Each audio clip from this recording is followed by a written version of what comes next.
So when we wanted to find out what this event was all about, I thought, let's go straight to the top. Introduce yourself, tell me a bit about you and your job. Yeah, brilliant. Thanks, Carl. Yeah, so I'm Sam Collins-Lafferty. I'm the HR and OD manager at Shropshire HR, which is within Shropshire Council. So you have been masterminding the team behind this event? Yes, I have, and I'm pleased to say, obviously, this is our 4th year. We've been running the event, and it's good to see that there's lots of atmosphere, conversations, again, underway. There's a real buzz, isn't there? I mean, what, from your point of view, what are the objectives? What do you want people to get out of an event like this? Yeah, I think what's really important as a result of the COVID pandemic is that networking, being able to connect with other businesses, and ultimately putting Shropshire on the map in terms of a great place to come and visit, work and live. Obviously, lots of events we would go to would be up north or down south, and actually we've got a beautiful venue here in Shrewsbury and a number of businesses coming together, so yeah, it's really good. What I thought was really good to hear in the hall this morning, and I'm sure you did as well, is when some of the people said, you know, you expect to have to go to London for events like this. That's great to hear, isn't it? Yeah, absolutely. And when we first created our first event in 2019, the Shrewsbury Town Football Ground, that's what we wanted to bring together, was all the leaders, managers, etc., in order to kind of have a thought-provoking day and take something away that puts the learning back into the local economy, etc. And you finally managed to get Michael Heppell after a couple of years of trying to get diaries to work out, didn't you? Yeah. Exceptional. Really pleased to have Michael today, so thank you to him and to all the other speakers, because again, without them and the exhibitors today actually wouldn't be possible. So yeah, really, really pleased. How are you going to top this next year? Yeah, very good question. There's lots of conversations being had in terms of, right, Sam, are you and the team planning next year's. A lot of work goes into the event, as you would expect. So yeah, we need to kind of enjoy today and the buzz of that, and then yeah, we'll kind of get back to the drawing board next week. But again, what's really important is the feedback from the delegates, understanding actually what worked for them, but also what would they like to see for the next conference. So again, we'll collect that feedback and then we'll start the planning. So well, they've certainly been really engaged with the presentations that we've had so far today, haven't they, which is a good sign. Yeah, absolutely. Yeah, really good Q&As. So yeah, really, really good. Great to see you. Thanks for your time. No, brilliant. And you. Thank you. Take care. Well, I'm delighted to be joined now by Michael Heppell, who's been one of our first keynote speakers at the event today. Energy's not a problem for you, is it, getting up and on stage and doing things like this? Energy's probably my superpower. You know, I'm sometimes people say, do you ever run out of energy? And the answer is no. I'm very, very fortunate. I keep going all the time, a bit like a Duracell bunny. My wife isn't always as keen as on my levels of energy as I am, but when I do that type of stuff, it's important. So what do you do in your downtime then? More of this. No, I don't. I do wood turning. I love wood turning. I love reading. Passionate reader. And Lego. Lego's quite therapeutic, actually, isn't it? The Lego, yeah, it's a big thing, definitely. You go for straightforward constructions because you can build anything in Lego these days. Complex, man. More complex the better, definitely. Now listen, I wasn't going to ask you how you are today because I know the answer from listening to the presentation. You're brilliant. That's what we should always say, isn't it? Not bad. I say brilliant, and I think it's a nice little hook to remind yourself, because you probably get asked 20, 30 times a day, how are you? Most people will say something like not bad or fine, and that kind of sets the tone. If somebody says, how are you? Say, I'm brilliant, thank you. Big smile on your face. That sets the tone for the next few minutes with them. And you've had people on their feet, you've had them dancing, you've had them waving their hands in the air. Yeah. Getting people out of their comfort zone is a big theme for you, isn't it, in terms of sort of realising, you know, where the ceiling is that you can smash through. I mean, this is a leadership conference, so leaders need to be out of their comfort zones all the time. This idea of, I'll be a leader and I'll stay in my office, I'll be a leader but I don't really want to make a decision, doesn't work. You've got to be out of your comfort zone, you've got to make decisions, you've got to show people that you can step out and overcome the fears that other people are feeling, and they'll follow you, they'll do the same. I know that, you know, in the introduction that I gave you, we said that in 2001 you set out to hopefully influence 1 million people, which you've clearly smashed out of the park now. I just wonder, how much has your presentation you were doing back then changed over the years? Well, it's completely different, yeah, of course. I mean, it changes every time for every event. We have some sort of signature stories, a few things that we do tend to use again and again, but I mean, the world that we lived in then, and we used to talk about, you know, these brilliant organisations, some of them don't exist anymore. So they're not brilliant forever. And that idea, becoming brilliant is one thing, staying brilliant is something else. We used to get people to shout out the names of highly successful people. They've all changed. So it's a very different world that we're in now, and it'll be different again in the next 5 years, 10 years, 20 years. I think one of the important things that you spoke about there is just because you're a good business, if people don't know you're a good business or believe you're a good business, then you're not a good business, are you? Well, I think the other thing is good isn't good enough. Don't be a good business, be a brilliant business. A friend of mine set a goal that he wanted to be the Amazon of vehicle leasing, and people were like, "Oh, that's a bit of that's a funny thing." Amazon, he goes, "Amazon are the best at what they do. There's nobody better.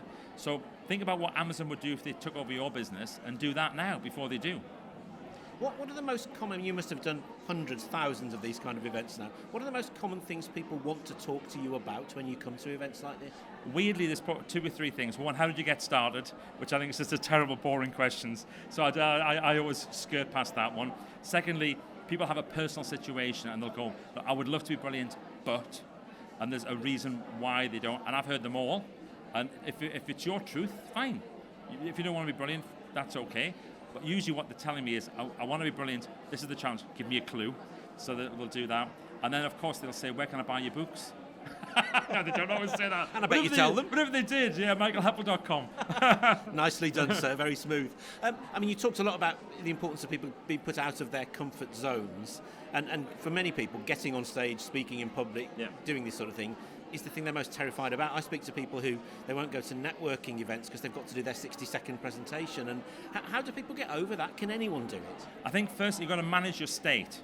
So you've got to be in the right state rather than at right state. A lot of people, before they go and do a presentation, say they have to do something. I've got to do a presentation at work.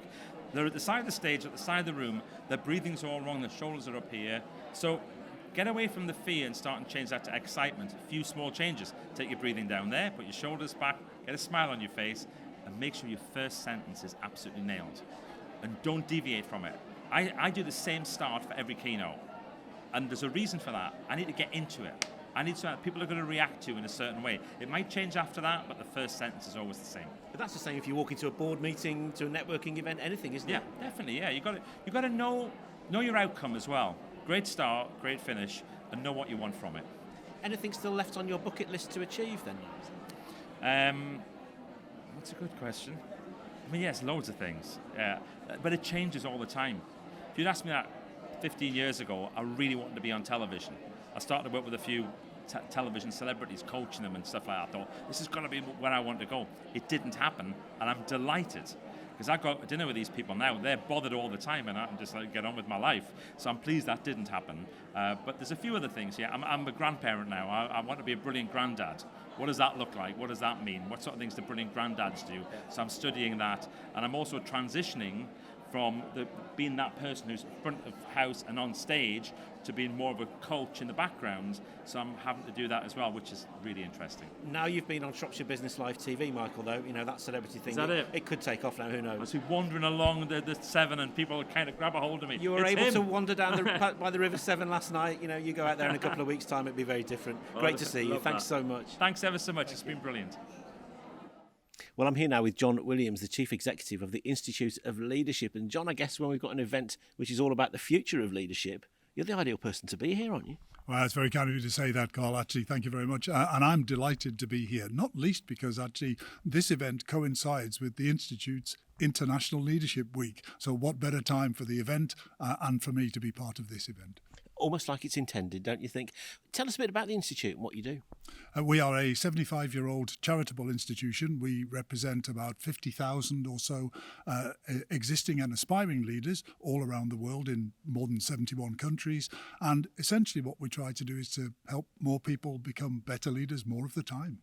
And a flavour then of what you delivered at the event here today a little bit earlier. It's very difficult, isn't it? Because you don't specifically know which kind of people and what size of businesses and what sectors they've come from. How do you pitch what you do? Well, one of the I almost call it the beauties, I guess, of leadership is that it applies to every single organisation of every single size, and interestingly to everybody in every organisation, because leadership is not something only done by the people at the top, of course. It's actually done by everybody in the organisation. What are some of the key issues for leaders at the moment, and maybe how different are they now to if you were giving this presentation, say, 5 or 6 years ago? I think the single biggest change, I think, and not just in the last 5 or 6 years, maybe even the last 2 or 3 years, is this cliche about the pace of change. And I think it was even back as far as 2018, Justin Trudeau said The pace of change has never been so fast, and it will never be so slow again.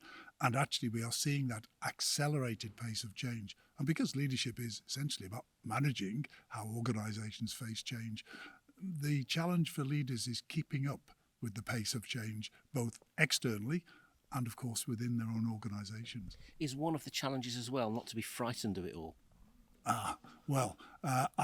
Yes is the short answer. And I think one of the core components of leadership, I guess, really needs to be courage. And courage can come in completely different ways, can't it? Courage to throw yourself into the unknown, courage to embrace artificial intelligence, or courage sometimes just to stick to your guns, isn't it? Well, for me, essentially the two types of courage. One of them is to do what is necessary, the courage to do what you have to do, whatever the context. The other one, and this is something that many leaders actually find challenging, is the courage to not do something when actually one feels like one ought to do something.